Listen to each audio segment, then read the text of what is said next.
We're back now with Nancy Tyler, who had been kidnapped and tormented for 12 hours by her ex-husband.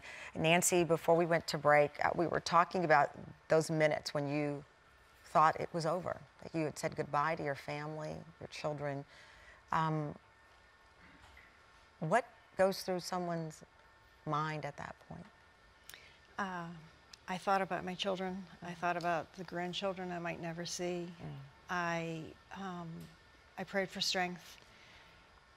I tried to focus. I tried to be in the moment, because if anything possibly could happen that could get me out of the situation, I wanted to be centered enough to be able to take advantage of it.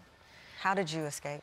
I was handcuffed and bolted to the wall, and I was able to loosen the bolt that was holding my handcuffs. So once I did that, it was at a time when my ex-husband was screaming at the police in another room, and he wasn't there with the gun on me at that moment. So I loosened the bolt and I ran, and I got to a door. I was scared to death to open it because he said he had them all wired with explosives, but it was either die with him killing me or maybe get out or explode. So I opened the door and I ran, and the police were there and they scooped me up right away. They just enveloped me and got me out of there. That's amazing. You had to testify against your husband, and again, in the conversation we're having about domestic violence, that is also where so many survivors feel alone. You now have to testify, and the perpetrators bank on you not being able to face them in court. Right, but you have to face them in court. I was lucky. I had my family. I also had the Coalition Against Domestic Violence people around me, the victims' advocates around me. They were there with me every step of the way. And it was very difficult to sit in court. He tried to intimidate you, He threatened as we were leaving the courthouse. I had a police escort because he said there were people he hired out there waiting to finish what he started. And obviously, he didn't get it done. But you got it done. You went up there and you testified. I did. Yes, I did. You told what happened.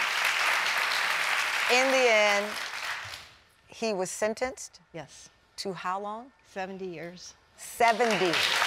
70. When he was sentenced, what was that like? Did that bring any peace to you? It brought me peace, but it didn't allow me to let my guard down completely because of his threats. They continued. While I know he's there in jail, that gives me a certain sense of peace and safety, but not total peace and safety.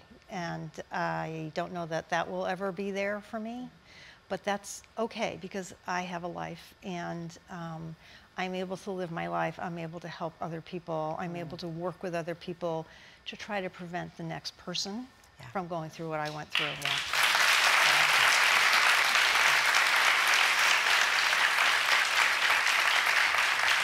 Well, I certainly want to thank you for sharing your story. You see the faces of our audience here. If they could all run down and hug you, they would at this point. Thank you all. If you know someone who may be a victim of abuse, if you know someone who is a victim, you can reach out to the Domestic Violence Hotline. The number is 1-800-799-SAFE. They are there, ready, with open arms to help you. You are not alone.